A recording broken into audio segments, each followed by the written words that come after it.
I like to break down some of the plays that like aren't necessarily like big splash plays, but they are the reasons why the Broncos, give up points or lose a game. This is the first quarter, and this ends up being the drive where the Steelers punch it in for 7 points, and then the Broncos are down 7-0. This is 3rd and 6, and, we have a package from Vance Joseph similar to his double A gap package. Now he has the 2 linebackers on the outside, and I just feel like J-Mac's a really good player, but for him right now, he's way too deep. You got 3rd and 6. You need to be on levels. You're playing Justin Fields. You have a blitz coming. They're going to wrap. They're going to create pressure. Cody Barton's going to come in here and be a QB spy. I think you need to be downhill. Create levels with the corner here, but you need to be in a better position to be able to play this quick slant because that's all this is. He's just too deep for this slant, and it's just a throw and catch. I mean, he's 6 yards off of the guy by when Justin Fields is throwing the ball. When all actuality, he should be maybe 1.5 yards off. You sit at the sticks. You don't back up, and you just play the underneath routes. If they beat you over the top, you want to push them to this middle of the field safety. Anything over here, you just run and play his hands. So I think this is just a case of us being way too deep. Yeah. And on 3rd and 6, this ends up leading to a Pittsburgh touchdown. What a great play to choose, Todd, because I think it really highlights this right here, but also it gets to a bigger question to fans because I feel like fans are always seeing exactly what you're saying. On 3rd and 7, a guy's playing 14 yards off. Now, not that Jaquan was that far off, but you see that, and it's just like, what is happening? Is that a coach's call of where you line up, or is that a player's call? No, you have rules as a player, and I think I'm pretty sure, 100% sure that he knows the player. He's supposed to be tighter in coverage right here on 3rd and 6. Just because of who you're playing, the routes. All these routes are at the sticks. Nobody went past the first down marker. Like play the sticks and then tackle the catch, and usually you'll be all right. And like you're showing, he never got closer than 2 or 3 yards to him before he caught the ball. Yeah, so it was tough. All right, this is another play within that drive. And I love the penny package. That's where they have 5 D linemen, and they have 1 linebacker. And there's not a lot of runs that you could, do to it. But this is one run that I feel like teams are going to start mimicking because it leaves us short-manned. So you have everybody's gapped out. Singleton has this A gap. You have PJ has this B gap. And then actually Riley has this D gap on the outside. But when they run this play to the right side, everybody's running to get to their gaps, and they're just washing everybody down. And what this does is it forces the corner to have to be the guy to fill his gap and make a tackle. And our corners are great in coverage, and I think just running, trying to make a tackle on a 200-pound running back that's running full speed, I just don't think that's a matchup that we want to continually create. But he did a great job of winding this. Look how much push they got. Everybody's moving towards the sideline. I'm not harping on the defense because ultimately I think the defense played great. But these are some of the plays that led to them having that, first touchdown, which eventually put us behind the 8 ball. And I think for a young quarterback, it's tough trying to dig yourself out of a 7-point deficit early in your career. So this ends up going for like almost 15 yards. And, of course, Riley has to be the one to make the tackle. Safety's coming down to help. But by this point, he's 7 yards downfield before he even gets touched. Right. And one of the things that we saw a lot last week in week 1 was Riley Moss led the team in tackles. That's great for Riley. And you love that he's a willing tackler and a good tackler. You don't want that to pop up on the stat sheet much, though. No, you don't want that to be your DNA as a DC, is that your corners are like your leading tacklers, because that doesn't mean that means that, people are getting on the edges a little bit too often. And so last week when we did the Inside Scoop, you talked about this penny formation and the benefits of it. But if teams do really attack it like this, do you need to change the formation? And what do you think would be best to go to? If teams are going to attack it like this, I think the big boys up front have to do a good job of eating up gaps. So if you see the problem right here is that I believe this is DJ Jones. It starts DJ kind of gets cut off. So he gets cut off. So that means Alex has to play this gap really hard and kind of overplay it. When you're a linebacker, you trust your guys to what they call eat up gaps. So if he's in this A gap and this guard doesn't touch you, he goes straight here. I'm expecting you to take this A gap all the way over to here. You're going to eat up all these gaps, and I can fall back and play behind you. But if you get cut off, well, now I have to play this super firm, and then that that doesn't allow me to have the ability to come back in this play and help stop it for a 3-yard gain or a 2-yard gain. Now I have to play my gap, and I can't come back and help anymore. It's like you play defense in the Just NFL or something. Just a little bit. Okay, so that's enough, harping on the defense, because ultimately I think they played a great game. And we talked about it on the post-game show about people who, we felt like been playing well. And I failed to mention Zach Allen and Jonah Ellis. I think that they have both been playing really, really good football.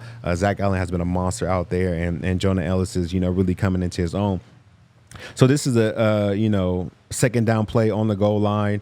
And I think this is a good job of getting after the quarterback, and this is what they call a natural. So you got two guys rushing, and sometimes they have different games. So they have an exit, which is like the end goes inside first, and the tackle wraps, or they have a Texas, which means the tackle goes first and the end comes inside. To me, this is what they're called a natural, which means naturally, we're not running a game here, but naturally I see your presence pressing upfield. So naturally, there's no point for me to recreate the edge when you're creating it here. So naturally, I'm going to come underneath and I'm going to make this play. And that's exactly what Jonah Ellis does, is that he feels Zach Allen's pressure pushing the pocket here. He feels it and naturally comes underneath, and he's able to get the sack on Justin Fields. And I think this is just rush and coverage going together. We got everybody covered, and these guys are working, a natural game, and I think it gets home, and it's perfect. You see Jonah Ellis coming in here, and then what Zach Allen is doing when he runs his natural, he's really creating another edge.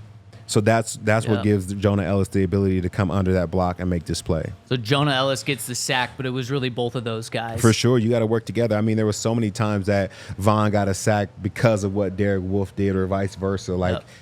Pass rushing, it does work one-on-one, but a lot of times you need, a player to help run games with to allow you to get more sacks than you would on your own. And we heard a lot that Jonah Ellis had really good football instincts. You kept saying it was just a natural feeling. That's football instincts, right? For sure, 100%. You got to be able to feel that and kind of feel your teammate, rushing up the field to be able to come underneath. Yep, love it. Yeah, because there would be nothing worse than you think he rushed upfield, but he didn't, and you come underneath, and now there's no edge to the defense. So you really got to be able to have a good feeling for that. Yep.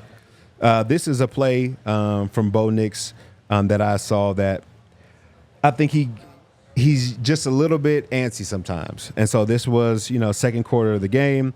I think he gets into a good drop right here. They're in a form of cover 3, and this corner kind of sits on this route right here. And right now, Bo kind of hitches and moves a little bit. I can't show you because it's not the film, but he kind of gets jittery right here, and it's he has about a second before this rusher actually comes free and then creates pressure on him.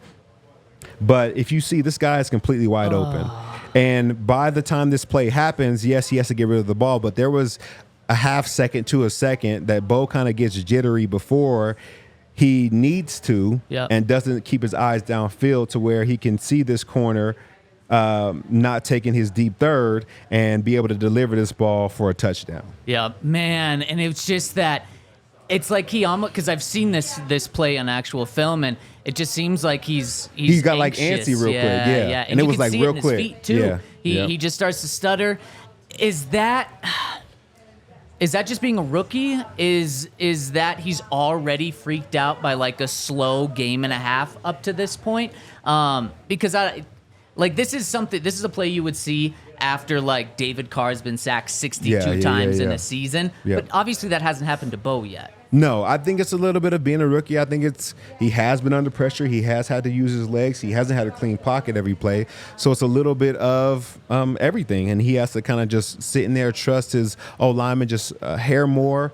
But, there's a play later on down the line that kind of shows why he doesn't trust, them sometimes. Yep. So this is the Broncos again. This is third quarter, and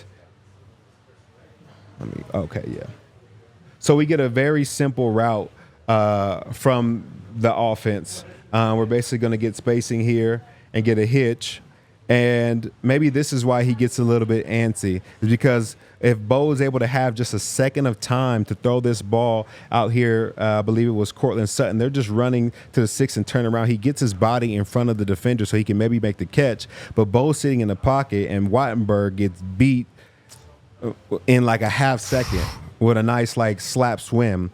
So then he's, under the rest trying to throw the ball, and he throws this ball. Well, you can't see at the end, but he throws the ball into the dirt, kind of. When if he throws it a little bit higher, I really believe that Cortland could have came up with this ball. But because he's getting smacked, as you can see on film, he's not able to sit in the pocket and deliver the ball he needs to. So this is on the offensive line. Sean talked about needing other guys to step up. Like, we can't have this for our young quarterback. If we want him to sit in the pocket and feel comfortable enough to deliver a good football or deliver the ball right here, make the catch to get to first down, he can't be taking hits like this, or else he will get nervous. He will start to pat his feet, and he will deliver the ball earlier than he needs to. Yeah, I know I'm not Bo Nix, but I'd probably be a little nervous if a couple of plays before or after I was getting hit like that. Because you're right. I mean, that freeze frame that you have, Wattenberg is completely turned around. Yep. He is looking at Bo Nix, and the defender is in front of him, just about to smack him. Yeah, so that's not a good space to be in at all.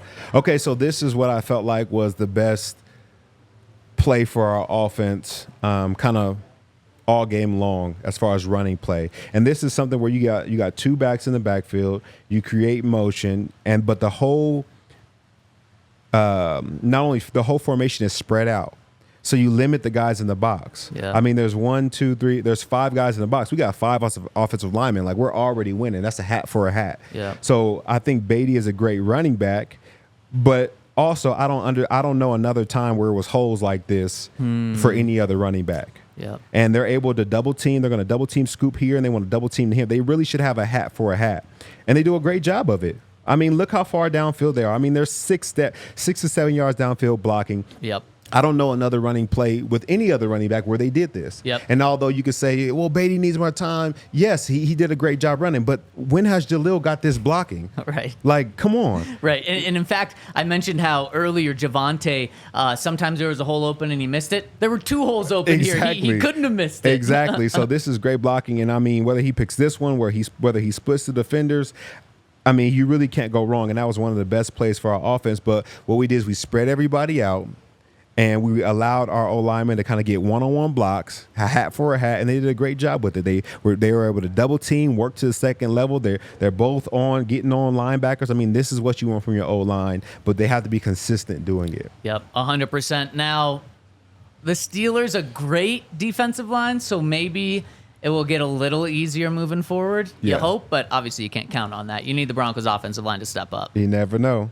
We talked about empty. I mean, they got an empty. They did some great things, but this was the switch up here and something that I felt like was very good for Bo's game. I mean, once again, the defense is on their heels. Everybody's playing pass. They're getting out to their pass responsibilities now. They're not expecting to run, and that's when you hit them with a draw. There was, I believe, our longest running play of the day, and it was by Bo Nix because the defense is completely on their heels. Yeah. And so I think that you mix this in with your ability to run empty and have quick throws. Because the problem is this. Everybody's on a body. If we're really playing empty all the time and we're just throwing these 5-yard checkdowns, the most we're getting is 5 yards, and they're tackling the catch. Yep. As you said right now, I don't know if the Broncos have the most dynamic players to be able to make a guy miss and go 50, 60 yards. So a lot of the catches that they are making, they are getting tackled right after they catch the ball. So you have to have little switch-ups and caveats to your game plan like this that keep the defense on their heels. So you can't just play out there. So if I fake a draw and throw the screen, I have better matchups. Now I have a hat for a hat, and you had to sit right here and wait for me, you know what I'm saying, to see what I was going to do. It puts pressure on the defense, and there's a lot of things you can do as far as mixing up plays once you have the defense thinking. I love that. And then in that play specifically, you had 2 high safeties. Is that how they would counter the quarterback draw and run in those situations? They bring one of those safeties in the box, and that leaves half the field without a safety for the future, where you could maybe take a deep shot to court? Yeah, for sure. They may get in a sky zone or a cover 3 concept and bring this safety down strong and let this guy sit here and spy and sit in the window. Well, now you got really one-on-one matchups and you can attack vertical, especially these edges of these defense, these pockets right here, and really make plays downfield. Incredible.